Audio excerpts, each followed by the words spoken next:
There's a group of people who remember life before smartphones and also remember the moment everything went digital. And for years, psychologists didn't quite know where to place them. If you were born roughly between 1976 and 1985, you exist in a strange space. You're technically part of Gen X, but you don't fully relate. At the same time, you're not quite a millennial either, even though people often group you there.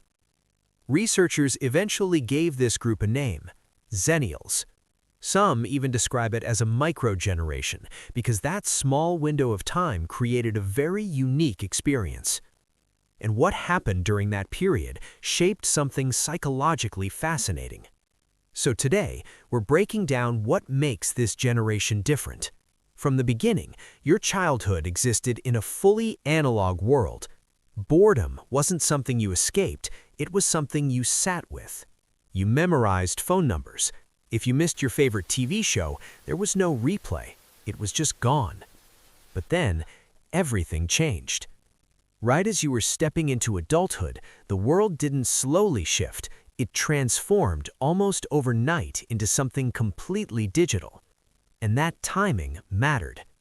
Most generations grow up entirely in one system, either fully offline or fully online. But Xennials experienced both right during the years they were still figuring out who they were. Your teenage years looked nothing like your 20s, and that gap created a difference in experience that most generations never go through. Think about how you communicated back then. Passing handwritten notes, conversations that disappeared the moment they ended, making plans without constant updates. You showed up and hoped your friends would be there. That required a level of trust and commitment that feels rare today. Then, suddenly, everything shifted. Phones became constant, platforms like early social networks appeared, communication multiplied overnight. Before all this, you had maybe 3 ways to reach someone. Now there are dozens. And somehow you adapted.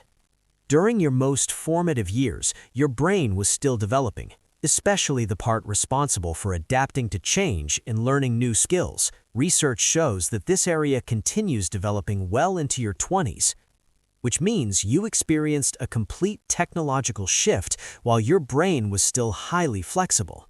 You were young enough to learn it naturally, but old enough to remember what came before it. That created something rare.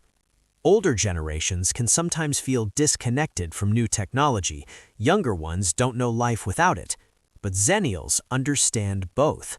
You can be fully present in a conversation without constantly checking your phone, yet you also adapt easily to new tools and systems.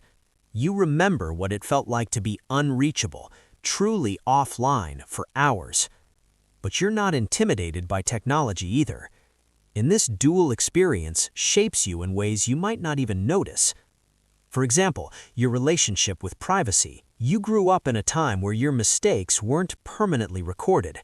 Embarrassing moments faded with time instead of living forever online. That changes how you relate to your past. Your memories could evolve, they could shift, even become stories. Because human memory isn't fixed, it's flexible. But when everything is documented and searchable, that natural process becomes more complicated. And we're still figuring out what that means psychologically. But then, just as you were building your life, something else happened. The economy shifted. Many of you entered adulthood during the 2008 financial crisis, right when you were supposed to be establishing stability. And that timing had long-term effects. Research shows that financial instability during this stage can shape how people think about risk, security in the future for years.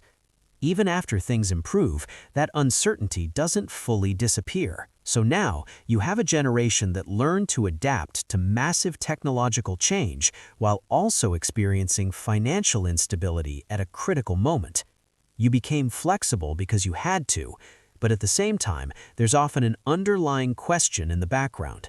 What if everything falls apart again? And this combination isn't talked about enough. Most generational conversations simplify everything, placing people into broad categories. But when you're born during a period of rapid change, your experience doesn't fit neatly into those boxes. Xennials carry a kind of paradox. You have the independence of Gen X, growing up with less constant supervision, solving problems on your own, learning patience and resilience. But you also entered adulthood during the early optimism of the internet, when technology felt like it could connect and improve everything.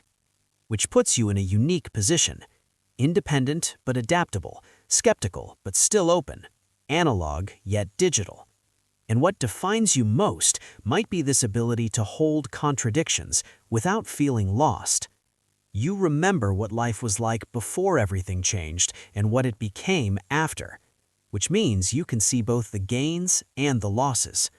You appreciate convenience and connection, but you also understand what was left behind. The ability to be fully present without distraction, the patience that came from waiting, the quiet moments where nothing competed for your attention. At the same time, you gained access to information, connection, and opportunities that once felt impossible. If you're part of this group, you've probably felt it, not fully belonging to one side or the other, too young for some things, too old for others. But that's not a weakness. That's the defining feature of your experience. In a world that keeps changing faster than anyone expects, living through a major transition like that gives you something valuable: the ability to adapt without completely losing yourself. And that might be one of the most important skills anyone can have today.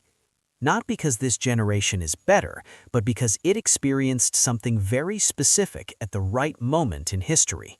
And that experience teaches something we're all still trying to understand: how to change without losing who you are. If this resonated with you, consider subscribing. And if you enjoy deep psychological insights like this, joining the channel helps support more videos like this.